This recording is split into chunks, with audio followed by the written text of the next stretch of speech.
Most people don't really know how to use a sauna. It's dose dependent, meaning the more you do it, the better the long-term outcomes are from a longevity.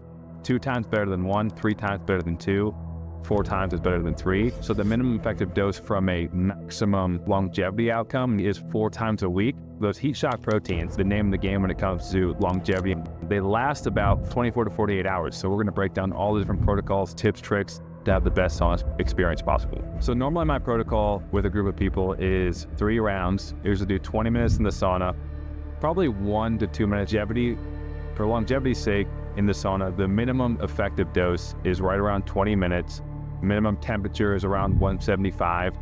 I wouldn't worry about that too much just because there's a lot of things condition-wise that impact that, like the temperature, for example. The humidity plays a big role alongside the temperature. So rule of thumb, what I like to do is take the humidity and the temperature, and I'm usually between 210 and 220. So like if it's 180 degrees, 40% humidity, that's about 220. That's a pretty solid low stress sauna session. And I think that's something to keep in mind. If you're doing it at night, which we are tonight, you're better off doing it longer, lower temperature, less stress, and allowing yourself to wind down as opposed to being a stressor and ramping your heart rate up before you go to bed. So there's different ways to spin it. But I do enjoy a little bit lower temperature using the water, the Löyly, as they say in Finland, using the water to control the temperature for the group as opposed to cranking the temperature up, which is hard to adjust. It doesn't go up and down as easily. And from the interesting thing of sauna is it's dose dependent, meaning the more you do it, the better the long-term outcomes are from a longevity perspective. And so like, what I mean by that is 2 times better than 1, 3 times better than 2, 4 times is better than 3. So the minimum effective dose from a maximum longevity outcome, and you look at all those studies on all-cause mortality, is 4 times a week. But the trick there is like 4 times a week when all the days are together, so Monday through Thursday, is not the same as 4 times a week, Monday, Wednesday, Friday, Sunday, because there's gaps. And so those heat shock proteins are really the name of the game when it comes to longevity and why we think sauna has such a positive impact on longevity. They first discovered that with actually worms. They applied intense heat to worms. These heat shock proteins were activated, and they lived about 150% longer than they normally would. And that's when the longevity conversation started. And so these proteins, they don't allow plaques to form in the brain, and they can be really useful to have circulating in your system. They last about 48 hours, 24 to 48 hours. So that's what I mean by dose dependent. If you go 4 days in a row, it's not the same as spreading those days out. So if you can only go 4 days, you want to spread out because then those heat shock proteins are consistently circulating in your blood system and bloodstream, and you're able to get the benefits. If you go through big gaps like 3 or 4 days, the levels of those drop, you don't get the benefits. And so I would just say, think about doing it every night, make part of your routine. And I think that's the best way to ensure you're getting the longevity benefits of sauna. A couple pro tips is, one, like when you're picking a sauna or you're buying a sauna, just in general, the heater is really what you're buying. And so you want a sauna with a lot of rocks, a good brand name, something that's going to be consistent. The more rocks you have, the more consistent the temperature is going to be, which is what you want when you put water on the rocks. You want the temperature to kind of ride to the same temperature. You don't want it to go up and down. They're more resilient. And then I guess the other mistake I see people using is just not understanding how to utilize the water. Like a sauna is meant to be humid. It's meant to have water on the rocks. It kills me in gyms when they say don't put water on the rocks, and they're literally meant for that. Like these heaters are made to have water on them.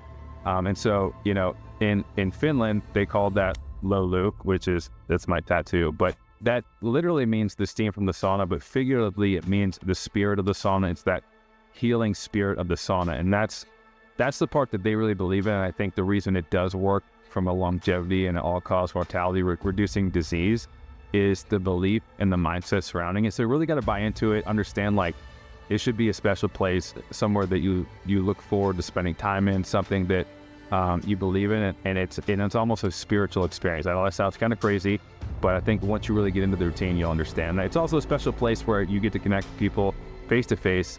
You don't have phones, you don't have distractions. And like if you went back through your entire week, think about a time when you've talked to someone face to face for 20 minutes with no distractions.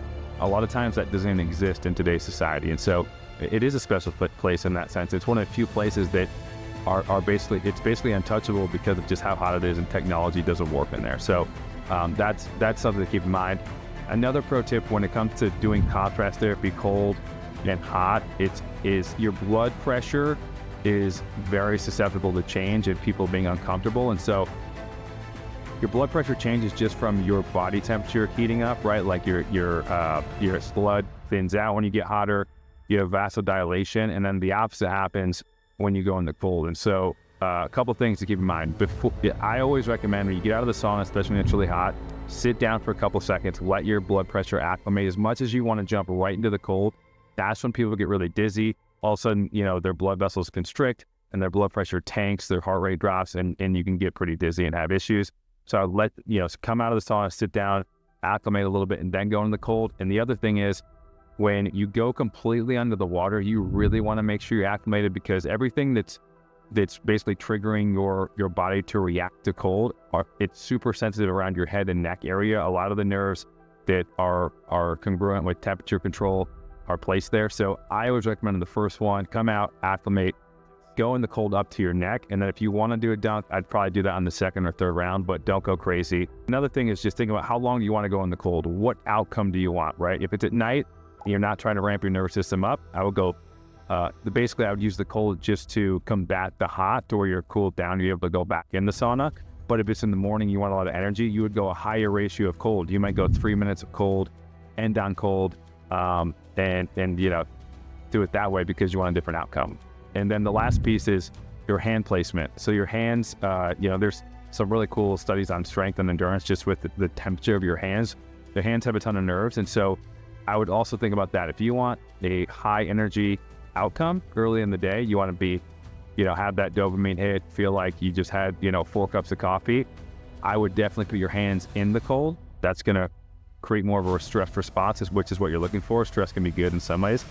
If you're calming down before bed and you're just using the cold as a tool to cool yourself off from the sauna, not necessarily use it for cold therapy, I would keep your hands out of the water, because that's gonna have less of a stress stimulus that's gonna ramp your nervous system up. And so I think sauna can be used for different things. I think it is different when you think about longevity versus sleep and the timing of the day, but for the most part, it's usually net positive. So there's a piece of it that's trial and error, and just get hot, get cold, and figure out what feels best for you. So one of the most important pieces of sauna is obviously hydration. You have a ton of fluid loss, electrolyte loss. So we work with a company called Nix. It's a biosensor. It actually measures real time how much liquid you're losing and how many electrolytes you're losing. And it's actually shocking. The sauna puts a huge demand on your sweat. When we talked to Nix, I sweat about 150% more than the normal person, something I'm really mindful of. So for me, example, I use Relights, the highest quality salt out there. We went out to their salt mine in Utah, and when you talk about hydration, you want clean ingredients. You don't want a bunch of artificial sweeteners, because that's going to mess with your insulin levels, potentially your blood sugar. You want stable blood sugar. So all natural ingredients, the highest quality salt, because it's more about the balance of electrolytes, fluid, because that's going to impact your extracellular fluid. So the amount of actual fluid in your cell and out of the cell, like that's true hydration. And so if you don't have high quality salt, it's going to be hard to keep those levels consistent when you're dumping a ton of fluid, right? So when it's absorbed, you're able to maintain that consistency. Me personally, I for a half hour, a 40-minute hard sauna session, I'm losing between 30 and 40 ounces of water, which seemed crazy. That's a couple bottles, and I'm losing over 1,000 milligrams of sodium, which is in Relight, it's a full electrolyte packet, which is crazy when you think about that. Within that short time span, I have to be really conscious of rehydrating. The other thing that happens at night when you're rehydrating, if you have sodium, that'll allow you to retain more water in a positive way. You're not going to have to go to the bathroom as often. If you're just cranking pure water, your body's going to react because it wants to keep that hydration balance. And so if you're not taking in electrolytes and you're just chugging water in the sauna, you're going to tend to have to go to the bathroom more often, because it's trying to keep that balance of salt. Just so be aware of your hydration, have a strategy, and don't get behind, because you'll end up just chugging water and your body's going to take a while to get rebalanced from a hydration perspective.